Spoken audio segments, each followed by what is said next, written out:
Hey everyone, Retro Dude here. Welcome to our channel. Here we try to review all things retro. So we could go from, say, video games, old video games, NES time video games, Sega, Master System. We also like to review old movies, um, music, anything retro. If you guys have any suggestions, just hit us up on the comments and we'll check it out. So today we want to do something special, near and dear to my heart. There's recently been a resurgence in retro gaming. I see it in my kids all the time when they're buying their games, Hollow Knight, Shovel Knight. Uh, so with that being said, recently there was a re-release on the PS4. This game is Scott Pilgrim versus the World. So I thought to myself, hey, you know what? Let's get to the grandfather of it and let's review River City Ransom. So it's gonna be like a three-stage part of our review. I'm just gonna talk a little bit about what I remember about it. We'll actually get to see the game, and then we'll come back and see what the game actually is, how it held up over time. I mean, I haven't played this game in 10-20 years, so let's see how it holds up after that. So basically the game was a lot like Scott Pilgrim.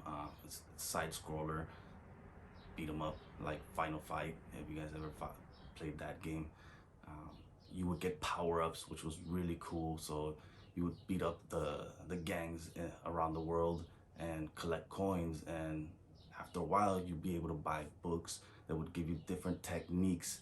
So you would get like fast punches, fast kicks, like a Samus style roll when you would jump that would hit people. It was a really fun time playing it when I was a kid. So we're gonna go check it out and see if it held up to the test of time. Let's go check it out.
And we're back. The first thing I probably would say that I realized about the game as soon as I finished it was how short it actually is. I probably finished the game in about 2 to 3 hours. And that's with me grinding like crazy just to try to get all the moves and stuff. So you could probably get through the game like in an hour. Um, so if you're interested in something a little bit longer, you probably want to skip that. But it's a quick pick up and play. It's a Nintendo game, so you're probably looking at around like arcade type of play on that. The game is like quirky fun, which is pretty cool. I like it. I like the sense of humor that it has. It even has nudity in it. What? Don't get too excited. It's cartoon guy butt. Clips of it showed most of the power-ups that you get. The circus one is actually pretty cool. It's like a Simon style roll. I really like that one. I skipped a few. I skipped the fast steps, one that you jump on top of them. That move sucks. If you ever decide to play it, don't even buy that one. It's a waste of time. It's not strong at all, so it kind of sucked. That's why I didn't even put it up there. Also the Javelin Man, I did buy it. I did try it out, but again, it sucked. It's just, you just pick up the guy and you throw him, and it throws him really far, so it didn't look good at all. The Grand Slam is probably one of the best ones that you could get on that one. It's just any weapon that you get, it shoots it fast. It does like 3 or 4 hits fast, so it hits them really fast and it takes off a lot of damage. As far as the music goes in the game, I actually liked it. It does loop a lot, but it's a Nintendo game. You're not getting CD quality sound or anything like that, but it sounds really good. I didn't get tired of listening to it, which is one of the things that I really do listen to. I like listening to music, video games. So this one sounds pretty decent. I wouldn't put it on my playlist. I do have a playlist of of video games, by the way. But this one I probably wouldn't praise it. I wouldn't say it sucks either, but it's good for playing the game. It's not gonna bore you. It's a decent enough soundtrack for it. It has the Double Dragon music on it towards the end, so that actually gets you ramped up on that, which is pretty cool. I liked it. I like that little niche to Double Dragon. As far as gameplay goes, it's really solid. I liked it. Just the fact that that quirky fun of it got wrapped up into a serious gameplay on it. I liked it. I think you guys will actually like it as well. Now, it doesn't have too much ingrained in it. I mean, it was a Nintendo game. I like the RPG style elements where you learn new abilities to power up. You probably, if you like Scott Pilgrim versus the World, you will definitely like River City Ransom. If your choice is either or, I would probably go with that Scott Pilgrim versus the World. Not to say that River City Ransom sucks. It just means it has more to give you. Scott Pilgrim versus the World, River City Ransom does. But for being a 30-year-old game, it actually held up very nice. It had been at least 20 years that I played it, so it held up very well. I enjoyed it. Again, I like the music. I like the art style. I like the humor on it. There's actually a little spot where you go to purchase like power-ups, the food that you purchase, and if you have no money, there's actually a choice for just to get a smile out of the store vendor. She just turns around and she smiles. I just cracked up when I saw that. Again, that quirkiness is actually one of the endearing things that you remember about the game. So it's definitely a recommend. If you guys want to check it out, I would definitely say you're gonna enjoy it. And if you guys want to see the full playthrough, I am gonna put it on the links below. It's gonna be a full playthrough. I'm gonna cut out a lot of the grinding that I did, so it should probably clock in at around 30 to 40 minutes. If you guys just want to check out the game without having to buy it or something like that. But if you do want to check it out, I know on the Switch subscription service, they are having it right there. They do have it. So that's one way. The other way is just to get emulators. We'll probably do a video about how to get emulators running on Android devices or something like that. I'm not sure, but as it stands right now, definitely a recommend for River City Ransom.